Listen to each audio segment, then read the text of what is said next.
Okay, so what's up, everyone? Today was the day. Got everything done I needed to. There's a little bit of change of plans. I'm not going to be taking those out quite yet because of this reason. I'm going to have to spray this twice, I know it. I'm going to do a heavy this time. Probably the heavy rate on the container, which is 5 tablespoons per 300 square feet. This is roughly, including the side areas, of course, 2,800, maybe a little more considering down over in that area. But I just say even 3,000. If I have some left over, then I'm sure like a neighbor of mine or something can use it. But what I wanted to do is spray heavy, including this back area. So this is my plan. I'm going to rototill all this once I'm done. I'm going to mow it one last time when it's done, just to kind of make it a little easier to rototill. May or may not really sure. But this area over here, it's actually quite nice. I mean, you can tell it's a blackberry farm. It's nice to look at. Anyway, this area is just kind of nonsense. It's just blackberries. I'm going to spray all this. The area that the farmer uses never really goes down here, so I just kind of maintain it. He doesn't really use anything here, so I'm just going to maintain it by spraying it and put grass seed, except I'm not going to rototill out here because it's already nasty. Let me explain why I need a rototill. Let's see here. Hopefully you can see that. That is a molehill. I have moles. It's annoying. Many things I've tried over the years have failed. So one thing I'm going to be going over later is if you can deter them from even coming, then you won't even have to try to get rid of them. The best way I found to deter them from coming is to get rid of their food. So I put a fairly heavy amount of pest control in here, primarily grub control, which I use Duocide. Duocide is a chemical that I think the Andersons make. I saw it on a couple reviews, and apparently the reason why I like it is this grass, and all grasses, primarily at least the grasses in my area, have a layer of thatch. And a lot of the stuff you buy like at Home Depot or Lowe's or Menards or whatever you're from, the chemical doesn't go actually into the ground very deep because of that thatch layer. This stuff is supposed to penetrate deeper and kill them. You're supposed to apply it April, May. This is May. I'm going to be a little late, but I will be rototilling. So, it's not the best solution, but it's something I have to do. Ideally, I'd be doing this in the fall time, but with a large project coming around to redo a hardscape by the door, spring or fall time is not going to be applicable for me. So I'm going to do it in the spring. I'm hoping that these trees will help with my cooling. I'm going to be putting down probably a tall fescue. Tall fescues can do fairly mild in the fairly decently well, I should say, in the shaded areas. Luckily, my yard is kind of a weird one where this area gets sun in the morning and late day. This area gets sun in the late day. Morning and afternoon. This area gets afternoon and late day sun. And down there, it's also late day. It's about 6 o'clock right now. Anyway, so I'm going to be rototilling, and I want to level it out to get rid of the moleholes, because mowing this, it's like you need like a 4x4. It's just bumpy. It's hard on your mower. It's hard on my mower, and I just want to deal with it. I'm not going to rototill too deep because there's obviously a tree here, so I'm just going to go the first couple inches and call it good, which is why I'm going to be mowing a lot of this down because I want to get rid of it. But some of the dead grass could actually be semi-beneficial for your new grass. It's not 100% horrible to kind of leave it in there. You potentially could scalp it, which is what I showed you guys that over there for, is if you don't want to rototill, scalp it, and it's kind of take out 80% of it. Take out as much as you can. It doesn't even have to be perfect. It's biodegradable. It will disappear over time. But you can just cut it really, really low and put the seed right through there. It might even be of a benefit. Maybe the sun won't hit it as hard in the earlier times when it needs to be wet, when there's no seeds or germinating yet. So it'd be an interesting experiment. That's probably not the best area because that tree is pretty much going to be the shade it needs. But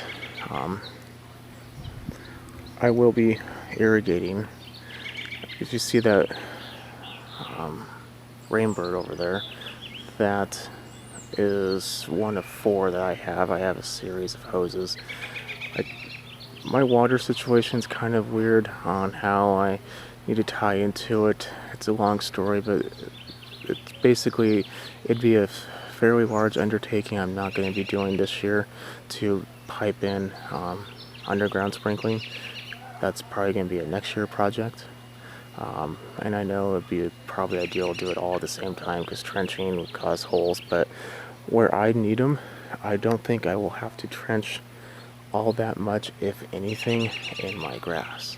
Because where I need them is where that one is right there. That's going to do a 360. Another one at this corner. That one does 200 degrees. It gets all this. Then another one, I need to clean out that garden area, of course, next to the fire pits. But another one against that fence to get the garden. And then one right next, probably in the grass line over here. In fact, that's the head I was experimenting right there with. That K2 head. It will be probably using that one here. Excuse the weeds. Like I said, it's been a long, fast spring. The garden's looking not too shabby. I do need to weed it though. Anyway, so that will get rid of almost all this. And then down here, I don't think I'll need anything because this is all going to be gone. It'll be pavers. Down there is going to be gone. Pavers. These plants will need something that's going to be not like a drip irrigation, but like those fine misters. So I will build a system with that. So 4 zones.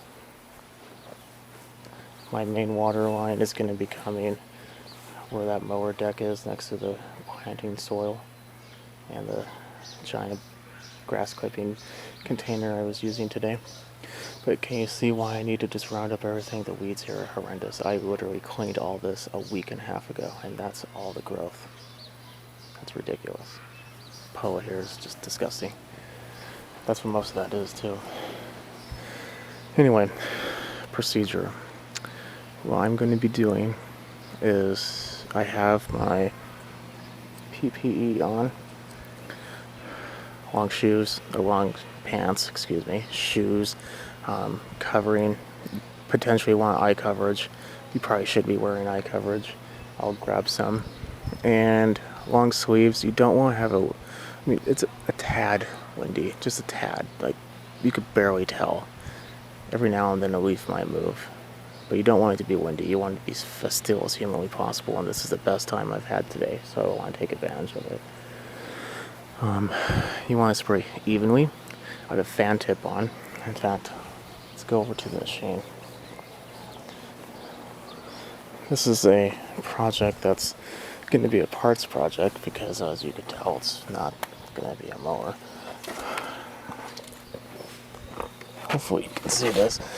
This is a backpack sprayer, and there is not Roundup, it's a Roundup brand sprayer. I just like the type of sprayer it is, but just glyphosate, 41% mixture. I don't know what the actual Roundup percentage is, but I think when I was at the hardware store, this was higher than Roundup and took less. I had a 32-ounce bottle. I needed roughly 16 ounces. I put 16. Oh, look, a bumblebee. So I'll have enough for another application. So I'm going to spray evenly, thoroughly.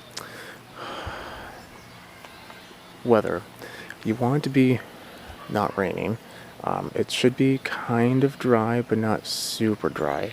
It shouldn't be wet, but it should just be sufficiently moist. And potentially you could have runoff if it rains or you irrigate within the next few hours, but as long as it's warmer, it will dry pretty quickly and you shouldn't have to worry about that. You do, however, want to be very careful about pets. Pets you should not have around here. The label said between 24 hours would be appropriate. 48. Just double it up. Don't even bother to take that chance. It's a pet. You obviously like your pet because you have it. So don't even bother to take that chance. I have both a cat who likes to roam out here and potentially catch squirrels that make their nests in this tree. She'll be staying in the house in the garage today and tomorrow. She will not be happy, but you know, that's what happens. The dog has a dog run. I'm not too worried about the dog climbing the fence as I am the cat. So, you know, both of them will have a learning curve for the next couple days. After that, it should be fine. No worries, they'll just probably think it's weird. If you do have pets, make sure to clean up after them before you do this. Everything's been picked up. There might be a few surprises out there, but there's probably very, very few. So yeah, let me go ahead and I'm going to probably put you down somewhere and start spraying. So you want to spray in an area where you don't have to walk over it. I don't know where exactly I left off. It just kind of stopped for whatever reason. The battery died. I don't know. Anyway, so yeah, pets. Keep them off. I'm going to be doing this back to front, and hopefully it should be good to go. Tomorrow you're not going to see much. I will be taking maybe a short video or pictures and just kind of having like a intro to like the other one of the results, but to kind of show like a time lapse. The weather here is going to be rainy and thundery for the next couple days, so this is the last good day, which is why I want to do it right now. So over the course of 10 days, I'll be doing a little bit of a mini walkthrough every day just to kind of show the progress. Okay, let me go ahead and put you down, find a good spot, and we will get this started. Okay, so the deed is done. Everything except for the main areas over there. I did the grass on the other side. Everything, and the ferns and other stuff. Couple things I want to go over though. One is safety. I can't stress the importance of PPE. Let me explain that. As I said before, we are in the middle of a pandemic. I haven't been to work since like end of February, beginning of March. So about going on 2-3 months now. I haven't worn shoes. I'm a sandal person, as you've probably seen in my other videos. The entire time. That and pants. I'm a shorts person. It could be snowing outside. I'm that dude that everyone knows that's wearing shorts in the middle of a snowstorm. I'm wearing pants. Long sleeves, same thing. I own two types of long sleeve shirts. One for a formal occasion, and this. Well, there's a few others for the formal occasion. There's quite a few like button downs, but the point being the types. I specifically have one just for this reason. So take that seriously. If you inhale it, probably a good idea to wear a face mask. It's a mist, remember that. That's how it gets absorbed through the plants. Small particles are easier to absorb. So you run a risk of inhaling it, which is obviously bad for your respiratory system. Pants protect your skin. Shirt protects your skin. Obviously you want to protect your skin because you can absorb that through your skin. And if anyone remembers all those lawsuits from the Roundup Company or Monsanto or whatever it's called, you understand the reason why those went through. It's very toxic for you. It's especially toxic for your gut. That's a different story. So I also want to go over, this is not the first thing I tried. I legitimately have tried to recuperate this lawn. At a certain point, you have to think to yourself, what is exactly my goal? My goal was to have 2 types of grass in here, bluegrass and tall fescue. That's it. Eliminate POA, eliminate most weeds. Granted, you can't get all the weeds, never can, but that was my main goal. I was never going to accomplish that by just using like Tenacity or 2,4-D. Tried that for years, heavily, not going to work. Time to start over. There's just a certain point when you just have to realize the cost effectiveness of it. This is a heavy hand. It's not something you should take lightly. This will die. All of it. Everything you see here, with the exception of a few minor plants, is dead now. But luckily, there will be new. A couple other things I want to go over. One, sprayer. Like I said, I do not think that this is the only sprayer that can do this. It's just my sprayer. I like it. But something I do want to go over is the sprayer you use, whether it be a hand can, backpack sprayer, one of those big toe behind sprayers you put it in behind like a riding mower or a tractor or something, whatever it is. Learn your flow rate. If it flows a gallon every minute, which sometimes they tell you, sometimes they don't, you can test it out. Just try it yourself, put water in there and time it. Learn your flow rate. Mine, roughly a gallon every 1 minute 45 seconds. I had 3 gallons in my backpack. I spent roughly a little over 5 minutes, because I stopped and picked up a few things and whatnot, and also wasn't consistently spraying. But I literally, when I got done, I have maybe 10 feet left of just random concrete spraying of just extra weeds that I want to get rid of in my little side area. And as soon as I got over there, I started to spray. Yep, not gonna happen. Perfect amount. So learn your timing. Just because it takes 3 gallons to do this yard doesn't mean that it's going to take 20 minutes to do those 3 gallons. Some sprayers it might, some sprayers it won't. This is a fairly large one. It has a very large tip on it, which, by the way, fan tip is a must. Keeps your consistency a lot easier. When you spray, knee level, go in a grid, don't deviate, just go in a grid, go forward. You will miss spots. That's a given. Don't think you won't. There will be spots I missed. It probably would look like a zebra, but that's why we spray a second time. Double assurance. But fan tip, have the fan going like this though, not like this. It makes it a lot easier because you're not having to raise your hand and go through it. You're just spraying. Spray. Spray. Spray. Walk backwards. Obviously, if you're gonna have chemical in your shoes and your pants, don't go immediately inside where you shouldn't have any chemicals. Take off your shoes, go in your garage, shut your door, take off your pants, whatever you need to do. And in the meantime, when you get into your safe area, what you should have planned out beforehand, mine is my garage. I have concrete between me and the door, and I'm just going to take off my shoes in there, take off my pants with my shorts underneath, and be done with it. Change my shirt, which is already in there, and I probably will take a shower anyway, just to be safe. But know that wherever you step, it's probably going to die.